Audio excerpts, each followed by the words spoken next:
Chapter 7, Human Rights. In the previous lessons, we have learnt about the different ways of establishing international peace and security. The preservation of human rights is another way of achieving the above goal. The idea that supports human rights is that every individual in the world has a right to live and develop himself or herself. The human and material loss caused by communal riots, racial conflicts and terrorist acts is much greater than that caused by wars. One can see that women, children and some marginalized social groups are exploited to a great extent.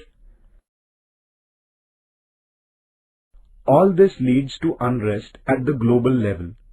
There is an increase in the loss of human lives because we are indifferent about human rights and apathetic towards it. If we want to uproot terrorism and do away with exploitation and insecurity, there has to be an increased awareness about human rights. Everyone must make concrete efforts to protect human rights. Human rights, meaning and nature. Human rights refer to the right of every person to live a dignified life and develop himself without facing any discrimination on the basis of religion, gender, caste, race or country. Individuals get human rights from their birth itself. Since no government, organization or any other individual bestows these rights, no one has the authority to take away these rights. Human rights are universal in nature. The right to live. The right to live means the right to live with dignity. This implies the fulfillment of all basic needs as well as having an environment conducive to one's development. Freedom of thought, expression, religion, etc. A person can bring about an all-round development of his personality only when he or she can think freely and has the freedom to express it. Since an individual is a rational being, he or she must have the freedom of thought and expression. The freedom of religion is also an important human right. The right to acquire nationality. The right to acquire nationality is the right of an individual to get the status of a citizen in his or her country. As a citizen, an individual gets the political rights to vote, contest elections, etc. He or she gets an opportunity to participate in the affairs of the country. The right of protection against arrest and detention. It is against human rights to arrest or detain anyone without a proper reason. In order to preserve this human right, every country must have a proper legal and judicial system. Right to education. Education helps to dispel the ignorance of the individual. It also provides opportunities for development. It creates a will to fight against injustice and exploitation, and therefore, the right to education is an important human right. Human rights and the United Nations. The UN has given a very important place to the human rights in its objectives. The dissemination and publicity of human rights is one of its important objectives. On 10th December 1948, the United Nations proclaimed the Universal Declaration of Human Rights and laid the foundation for these rights. This declaration has a total of 30 articles. Some of the important articles are given below. All member countries of the UN are expected to give these rights to their people. 1. Everyone is entitled to all the human rights without any distinction on the basis of gender, religion, race, etc. 2. Everyone has the right to freedom of movement. 3.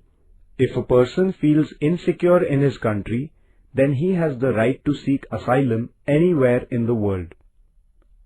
4.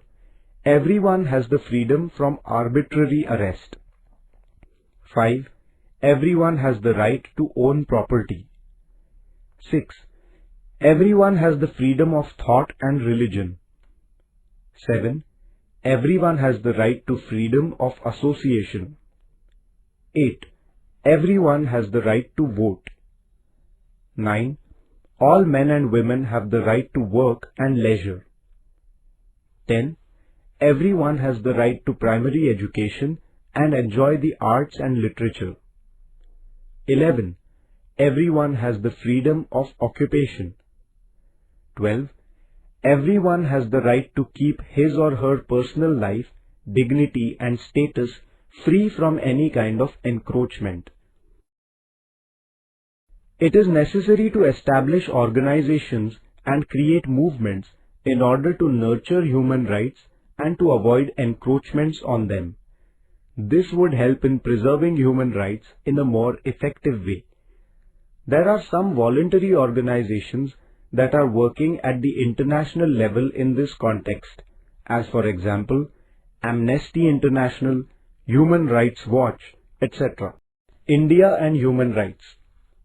The Universal Declaration of Human Rights was proclaimed when the Indian Constitution was being drafted. India took cognizance of the same and brought in the spirit of the declaration in our Constitution.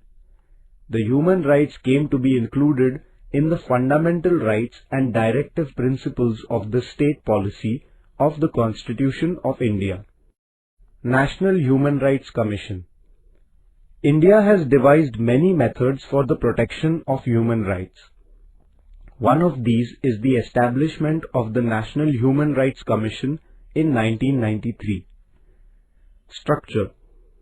There are 6 members and a chairperson in the National Human Rights Commission, NHRC. A retired judge of the Supreme Court is appointed as the chairperson of the commission. Judges from the Supreme Court or High Court, retired or in service, are appointed as members of the commission. The chairpersons of the National Commission for Minorities and National Commission for Women are members of this commission. Also, 2 experts who have actually worked in the field of protecting human rights are also members of the commission. Functions. This commission investigates into cases of violation of human rights anywhere in the country. The important function of this commission is the protection of human rights. The state of Maharashtra has also established a Human Rights Commission.